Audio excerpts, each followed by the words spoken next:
नाराज वगैरे काही नाही, मला बाहेर बोलायची चोरी झालीये असं जयंत पाटील म्हणालेत। शक्तीपीठ संदर्भामधील मोर्चाला संबोधित करताना मी बोलत होतो। जयंत पाटलांच्या सूचक विधानावर पुन्हा एकदा त्यांनी स्पष्टीकरण दिलेलं आहे। राजू शेट्टींच्या नेतृत्वाखाली ह्या माझी गॅरंटी घेऊ नका, माझं काही खरं नाही।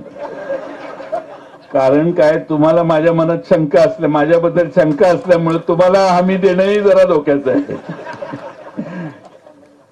यांना 100 वेळा सांगत होतो आघाडीकडून उभा राहावा। आता काय आहे की आमचा एवढा दारुण पराभव झालेला आहे, आम्हालाच आता खात्री वाटायला लागली की आम्ही जे सांगतो त्याच्यावर लोक विश्वास ठेवत नाही। नाराज वगैरे काही नाही आहे। कसं आहे, मला आता बाहेर बोलायची चोरी झालेली आहे। शक्तीपीठ रस्त्याला विरोध करण्यासाठी जो मोर्चा आलेला त्यांच्यासमोर मी भाषण करताना सांगितलं की कालांतराने लोक कॉम्पेन्सेशन वाढलं, कॉम्पेन्सेशन घेतात आणि गप्प बसतात। त्यामुळे तुमचं सगळ्यांचं नक्की आहे का? आणि राजू शेट्टींनी हे हातात घेतलंय, हा झेंडा हातात घेतलाय म्हटल्यावर काही काळजीचं कारण नाही।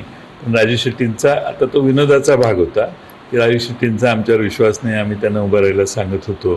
त्यामुळे माझं काही तुम्ही गृहीत धरू नका, खरं धरू नका। तुम्ही तुमचं आंदोलन कंटिन्यू करा, तुमच्या आंदोलनाला आमचा पाठिंबा आहे, अशी त्यातली ही भावना होती। जयंत पाटील म्हणाले की माझी काही गॅरंटी नाही, माझ्यावर विश्वास ठेवू नका। कुठेतरी ते आता पक्षाला वैतागून रामराम करतील। हे मला सूचक इशारा शरद पवार साहेबांनी दिला दिसतोय, त्या पवारांनी अधिक सतर्क राहण्याची गरज आहे। आम्ही एका कुटुंबातले आहोत सगळं, आम्ही एकमेकाला इशारा देत बसत नाही। जो काही शरद पवार साहेबांच्या नेतृत्वाखाली आमचा पक्ष आहे, आज आमचा पराभव झाले, कदाचित निवडून आलेल्यांची संख्या जरी कमी असली तरी महाराष्ट्रात पवार साहेबांच्यासाठी, पवार साहेबांच्यावर प्रेम असणारे लाखो लोक आहेत आणि त्यांचा तो पक्ष आहे। त्यामुळं आम्ही जे काही असेल ते पक्षाच्या हिताचाच निर्णय आम्ही एकत्रित करू।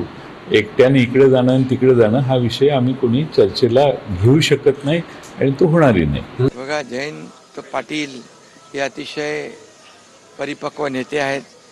गेल्या अनेक वर्षापासून त्यांनी राजकारणामध्ये काम केलेलं आहे, त्यामुळे ते अतिशय सीझन्ड आहेत पॉलिटिशियन। आणि